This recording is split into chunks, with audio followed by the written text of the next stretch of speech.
নমস্কার, আমি রূপা। প্রাইম জলপাইগুড়িতে আপনাদের স্বাগত। আর আপনারা দেখতেই পাচ্ছেন আমি এই মুহূর্তে দাঁড়িয়ে আছি একটি পুজো মণ্ডপের একদম সামনে। হ্যাঁ, আপনারা ঠিক ধরেছেন, আমি এই মুহূর্তে রয়েছি জলপাইগুড়ি পান্ডাপাড়া সার্বজনীন দুর্গাপূজা কমিটির পুজো মণ্ডপ প্রাঙ্গণে। পুজোর আর বাকি হাতে মাত্র কয়েকটি দিন। পুরো রাজ্য জুড়ে পুজো রব, জলপাইগুড়ি শহরেও কিন্তু তাই। কিন্তু তার মধ্যে আপনারা যেটা দেখতে পাচ্ছেন, বাধা দিচ্ছে বৃষ্টির ভ্রুকুটি যেন কিছুতেই আমাদের পিছু ছাড়ছে না। আজকেও পড়ে চলেছে অবিরাম বৃষ্টি। আর তার মধ্যেই আমরা চলে এসেছি আপনাদের দেখাতে পান্ডাপাড়া সার্বজনীন দুর্গাপূজার কমিটির যে পুজো মণ্ডপ তৈরি হচ্ছে তার কিছু দৃশ্য। তো চলুন দেখে নিই যে কীভাবে প্রস্তুত করছে তারা এই সুন্দর পুজো মণ্ডপ। আপনারা দেখতেই পাচ্ছেন যে পুরো মণ্ডপটি বাঁশ দিয়ে তৈরি হচ্ছে। বাঁশ দিয়ে এখানে কিন্তু আমরা দেখতে পাচ্ছি না আছে থার্মোকল, না আছে প্লাস্টিক, অর্থাৎ পরিবেশ বান্ধব সব জিনিসই কিন্তু তারা এবারের পুজো প্যান্ডেল তৈরি করতে ব্যবহার করেছে। খুব সুন্দর লাগছে দেখতে বাঁশের যে মণ্ডপ তারা তৈরি করছে এই মুহূর্তে। আর তার মধ্যে যে লাল কাপড়ের কাজ রয়েছে ভীষণ ফুটে উঠছে। এখনই এত ভালো লাগছে, তো আপনারা ভাবুন যখন সম্পূর্ণ প্যান্ডেলটা তৈরি হয়ে যাবে আর তার মধ্যে থাকবে আলোকসজ্জা, দেখতে কতটাই না সুন্দর লাগবে।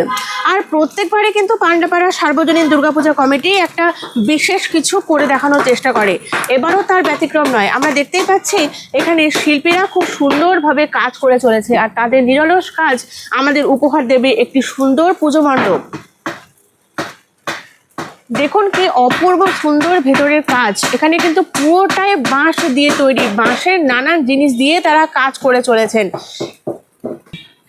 ব্যবহৃত হয়েছে বাঁশের ঝুড়ি, বাঁশের কুলো, আরো অনেক কিছু। এখানে আপনারা দেখতেই পাচ্ছেন খুব সুন্দর সুন্দর ঘোড়া তারা হাতে বানিয়েছেন, ছোট বাচ্চাদের যা খুব সহজেই দৃষ্টি আকর্ষণ করবে।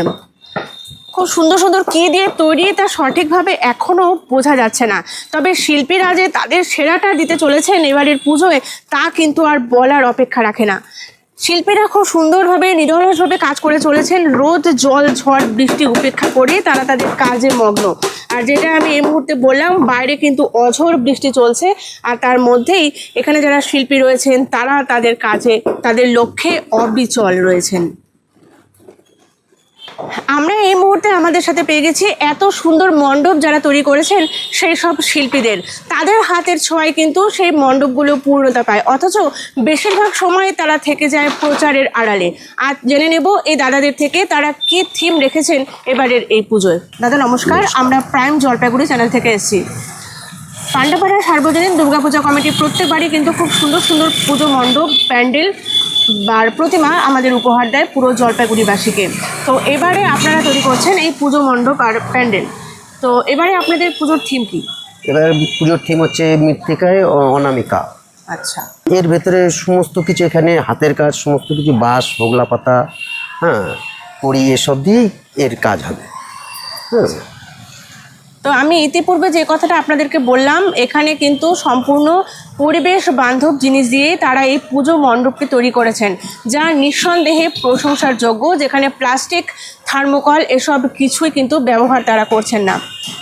দাদা আপনারা এইটা শুরু কবে করেছেন এই মণ্ডপ তৈরি? এটা শুরু আজ প্রায় দীর্ঘ 40 দিন, 1 মাস 10 দিন হতে চললো। আর সম্ভাব্য কতদিন লাগবে এই মণ্ডপটি কমপ্লিট করতে? এখনও মোটামুটি আপনার 26 তারিখ নাগাদ আমরা কমপ্লিট দিতে পারবো আশা। আর তার মধ্যে তো বাধা দিচ্ছে যেটা বৃষ্টিটাই আমাদের সবচেয়ে বাধা দিচ্ছে, এর জন্য আমাদের পিছিয়ে যাচ্ছে। একদম ঠিক আছে দাদা, অসংখ্য ধন্যবাদ। পুজো খুব ভালো কাটুক, আপনাদের সকলেরই কামনা করছি। আমরা এই মুহূর্তে আমাদের সঙ্গে পেয়ে গেছি পান্ডাপাড়া সার্বজনীন দুর্গাপূজা কমিটির প্রাক্তন সেক্রেটারিকে। চলুন তার থেকে জেনে নিই এবারের পুজো নিয়ে তাদের বিশেষ উদ্যোগ কী। নমস্কার দাদা। হ্যাঁ নমস্কার, আপনার নাম? আমার নাম অনিন্দ্য মজুমদার। আমি বিগত বহু বছর ধরে পান্ডাপাড়া সার্বজনীন দুর্গাপূজা কমিটির সাথে যুক্ত।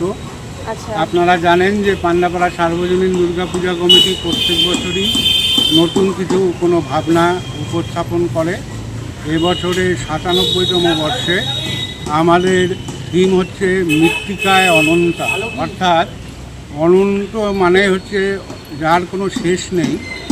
এবং আমরা যে সমস্ত কারুকার্য এখানে দেখাচ্ছি সেগুলো বেশিরভাগই হস্তশিল্প, এবং যার ফলে একদম বুঝতেই পারবেন যে এই হস্তশিল্প প্রায় বিলুপ্তির পথে। আজকাল এই সমস্ত জিনিস খুব একটা বেশি ব্যবহার হচ্ছে না। বিশেষ করে আমাদের মহিলা সমাজ যেগুলো আগে ব্যবহার করতো, ধরুন সবজির ঝুড়ি, তারপরে মাছ মারার ডোঙা, এগুলো সবই সিনথেটিক এখন এসে গেছে। এমনকি আপনাদের বাড়িতে আপনারা কুলো পর্যন্ত সিনথেটিকে পাবেন।